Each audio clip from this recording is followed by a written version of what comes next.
لک الحمد یا اللہ الصلاۃ والسلام علیک یا رسول اللہ اما بعد۔ سلسلہ ہے تذکرہ اسلاف کا۔ اس مبارک سلسلے میں ہم اپنے اسلاف کا، اکابرین کا، بزرگوں کا ذکر خیر، ان کے یوم ولادت اور عرس کی تاریخوں پر کرنے کی سعادتیں حاصل کرتے ہیں۔ آج جس عظیم الشان شخصیت کا ہم ذکر خیر کرنے جا رہے ہیں، اتر پردیش کے شہر الہ آباد کے ایک بہت ہی مشہور شخصیت فخر العلماء حضرت مولانا سید شاہ محمد فاخر الہ آبادی رحمۃ اللہ تعالی علیہ۔ آج آپ کا ذکر خیر ہم اس مناسبت سے کرنے جا رہے ہیں کہ صفر المظفر کی 7 تاریخ 1349 کو حضرت کا وصال ہوا تھا۔ آج بھی صفر کی 7 تاریخ ہے۔ صفر کی 7 تاریخ کو حضرت کے عرس کے موقع پر آپ کی بارگاہ میں عقیدت کے نذرانے پیش کرتے ہوئے یہ بیان ہم آپ تک پہنچا رہے ہیں۔ توجہ کے ساتھ آپ بیان کو سماعت کریں، اور جو الہ آباد اور اطراف میں رہتے ہیں وہ حضرت کا بیان خصوصی طور پر سنیں اور عظمت و شان کو سمجھیں، اور حضرت کی بارگاہ میں حاضری دے کر کے فیض یاب ہونے کی بھی سعادتیں حاصل کریں۔ آئیے حضرت کے تعلق سے کچھ باتیں سننے کی سعادتیں حاصل کرتے ہیں۔ فخر العلماء حضرت مولانا سید شاہ محمد فاخر الہ آبادی رحمۃ اللہ تعالی علیہ ہندوستان کے ممتاز ترین خانوادہ علم و فضل، سلوک و معرفت اور شرافت و نجابت میں خانقاہ دائرہ شاہ اجمل الہ آباد کا خاص مقام رہا ہے۔ یہاں سے علم و فضل کی جوت پھیلی، تشنگان معرفت نے یہاں کے صاحبان فضل و شرف اور عشق و معرفت کی خدمت میں حاضر ہو کر سیرابی حاصل کی۔ دائرہ شاہ اجمل کے وابستگان میں علم و معرفت کے آفتاب و مہتاب ہوئے۔ محدث شام حضرت علامہ امام سید مرتضیٰ زبیدی نے یہاں حاضری دی۔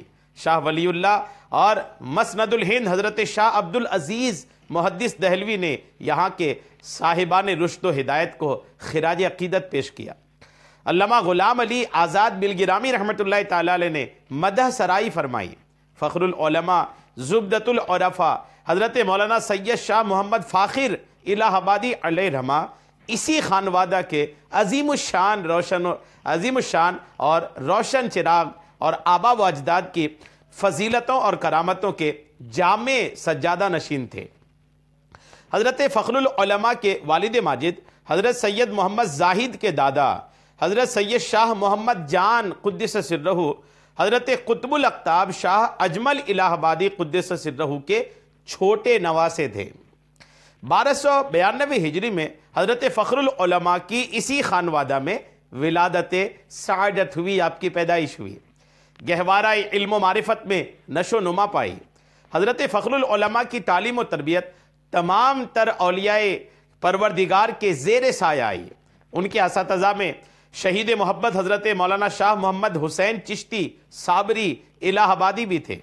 استاذ العلماء عارف باللہ حضرت مولانا حافظ شاہ عبد الکافی نقشبندی بانی جامعہ سبحانیہ الہ آباد بھی تھے۔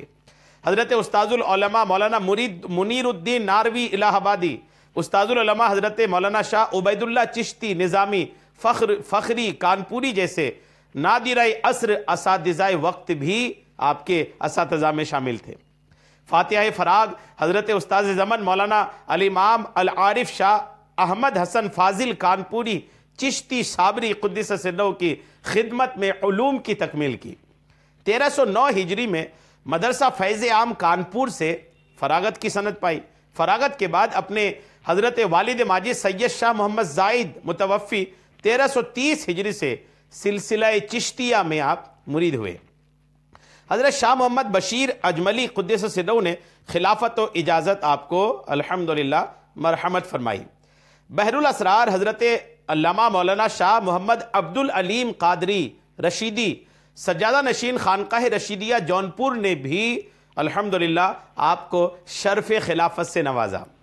حضرت فخر العلماء کے حضرت والد ماجد نے حضور پرنور اعلیٰ حضرت مخدوم الاولیاء مرشد العالم محبوب ربانی قدس سرہ کی خدمت بابرکت میں پیش کر کے فرمایا کہ اس فرزند کو حضرت کی نذر کرتا ہوں، قبول فرما کر اپنی خاص نعمتوں سے نوازیں۔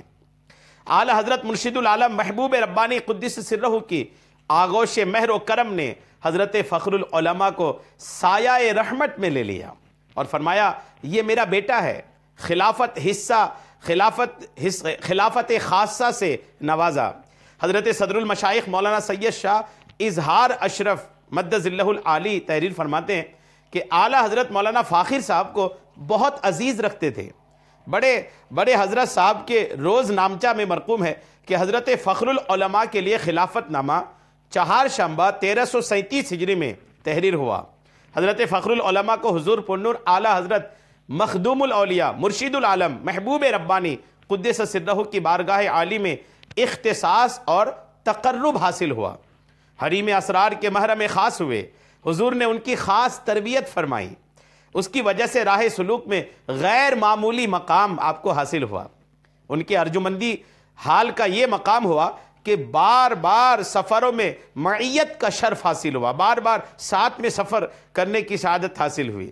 رشد و ہدایت کے دوروں میں ہم سفر رہنے کا، ساتھ رہنے کا الحمدللہ شرف پایا۔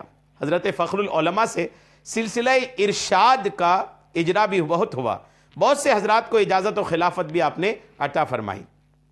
حضرت فخر العلماء اسلامی ہند کے ممتاز علماء و مشائخ کی صف اول میں ممتاز فضیلت و کرامت کے منصب پر فائز تھے۔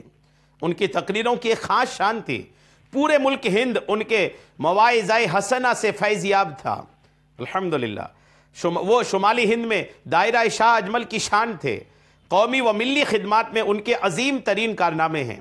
حضرت فخر العلماء جمعیت علماء ہند کے بانیوں میں سے تھے۔ مقامات مقدسہ پر انگریزی جارحیت و قبضہ کے خلاف تحریک خلافت کی بنیاد پڑی۔ حضرت فخر العلماء نے منفرد کارنامہ انجام دیا۔ تحریک خلافت کے مقاصد کی ترویج کے لیے آپ نے طوفانی دورے بھی فرمائے اور تحریک خلافت کی جڑوں کو مضبوط فرمایا۔ چنانچہ تحریک خلافت نامی کتاب میں حضرت فخر العلماء کے کارناموں کو ریکارڈ کیا گیا ہے۔ ان کی دیلی ملی خدمات کا ذکر و اعتراف نواب سر محمد اسماعیل خان، نواب جہانگیر آباد، وائس چانسلر مسلم یونیورسٹی علی گڑھ نے اپنے خطبہ استقبال میں بھی کیا۔ 19 مارچ 1920 عیسوی کو یوم خلافت منایا گیا۔ 25 مارچ کے شمارہ میں ہفتہ وار مشرق گورکھپور نے یہ لکھا کہ تمام دن مسلمانوں نے دعاؤں اور عبادت میں گزارا۔ جمعہ کی نماز عیدگاہ میں بڑی جمعیت کے ساتھ ہوئی۔ مولانا سید محمد فاخر الہ آبادی نے نماز پڑھائی اور درود و دعا میں حاضرین کو رلایا۔ 2 بجے دن میں الحمدللہ 2 بجے دن میں ہندو مسلمانوں کا ایک عظیم الشان جلسہ ہوا۔ ایسا عظیم الشان اجتماع بستی میں اس سے پہلے کبھی نہیں ہوا تھا۔ مولانا سید محمد فاخر صاحب نے 2 گھنٹہ اس میں تقریر کی اور سرائے ہند کی معرفت ملک معظم کو آخری پیغام پہنچایا گیا۔ حضرت فخر العلماء کی سرگرمیوں میں سے حکومت کے ایوان کی دیواریں ہلنے لگی۔ انگریز حکومت میں ایک ہلچل سی مچا دی آپ نے۔ ان کی مقبولیت عام اور بے پناہ اثرات کی وجہ سے ان کی ذات گرامی کو حکومت انگریز نے عظیم خطرہ محسوس کیا، ان کو خطرہ کا احساس ہوا۔ چنانچہ گرفتاری عمل میں لائی گئی، مقدمہ چلا۔ 21 جولائی 1920 کو مقدمہ کا فیصلہ ہوا اور ہتھ کڑی اور بیڑی کے ساتھ 5 سیر مونچھ بانٹنے کی سزا ہوئی۔ شاہ عبد الماجد قادری بدایونی اور مولانا صبغت اللہ شہید فرنگی محلی عظیم الشان مجمع کے ساتھ جیل کے دروازے تک گئے۔ جب فخر العلماء کو ہتھ کڑی لگائی گئی اور پاؤں میں بیڑی ڈالی گئی، اس وقت آپ نے برجستہ یہ شعر کہا، ہاتھ میں ہے ہتھ کڑی پاؤں میں ہے بیڑیاں، ہاتھ میں ہے ہتھ کڑی پاؤں میں ہے بیڑیاں، باپ دادا کا طریقہ سنت سجاد ہے الحمدللہ، اور ہتھ کڑی کو چوم لیا۔ اس سے انگریز حاکم اور برہم ہو گئے کہ یہ اس کے قید و بند کے معاملے کو بھی یہ استقبال کے طور پر لے رہے ہیں۔ حضرت فخر العلماء احقاق حق اور ابطال باطل میں کسی کے پابند نہ تھے۔ یہی وجہ تھی کہ جب جمعیت علماء کے دیوبندی وہابی ناظم احمد سعید دہلوی نے فیروز آباد ضلع آگرہ میں وہابیہ دیوبندیہ کے عقائد باطلہ کی پرزور وکالت کی اور مناظرہ قرار پا گیا، جمعیت علماء کے بانی و رکن ہونے کے باوجود حضرت فخر العلماء مولوی احمد سعید کے وہاں عقائد کفریہ کا بطلان انہی تقریروں کے حوالے سے کر دیا۔ حضرت قطب العلماء مولانا شاہ قطب الدین عبد الوالی فرنگی محلی قدس سرہ نے اپنی کتاب توسیع نظام علماء میں اس واقعے کا ذکر فرمایا ہے۔ آپ نے متعدد مقامات پر دیوبندیوں کے عالموں کو شکست فاش دی تھی۔ جی ہاں، بختیار پور ضلع مونگیر میں مولوی غنیمت حسین مونگیری کے طرفدار مناظر مولوی عبدالشکور لکھنوی سے مناظرہ فرما کر حق کا بول بالا فرمایا۔ اس مناظرہ کا تفصیلی بیان حضرت محدث اعظم قدس سرہ کے حقائق نگار قلم نے محفوظ کر دیا ہے۔ مولانا شاہ ضیاء القادری بدایونی علیہ الرحمہ نے شیخ الاسلام والمسلمین امام اہل سنت مولانا شاہ عبد القادر بدایونی علیہ الرحمہ کے عرس مبارک منعقدہ 1327 ہجری کی روداد میں بھی اس بیان کا محفوظ فرمایا۔ وہ لکھتے ہیں کہ جب جناب مولانا المعظم مجمع المحاسن مخزن المفاخر المتکلم الصوفی الناظم الناشر سید شاہ محمد فاخر صاحب بے خود اجملی الہ آبادی واز کہنے کے لیے ممبر پر تشریف لائے، آپ حضرت شہید جناب مولانا الحاج حکیم محمد عبد القیوم صاحب علیہ رحمہ کے سچے شفیق خالص رفیق ہیں۔ ان کے زیر نظر ہمارے معظم و مخدوم مولانا ماجد میاں صاحب محتمیم عرس شریف سے نہایت محبت فرماتے ہیں۔ یہ اسی محبت کا اثر ہے کہ آپ اس مرتبہ نہایت دور دراز سے زحمت سفر گوارا کر کے تشریف لائے اور آپ بھاگلپور احاطہ بنگال میں تشریف فرماتے بعد ضلع مونگیر کو روانہ ہو گئے۔ وہاں ایک دینی کام یعنی وہابیہ دیوبندیہ سے مناظرہ فرما رہے تھے۔ صاحبزادہ جناب مولانا احمد اشرف صاحب اور آپ ایک ہی جگہ قیام پذیر تھے۔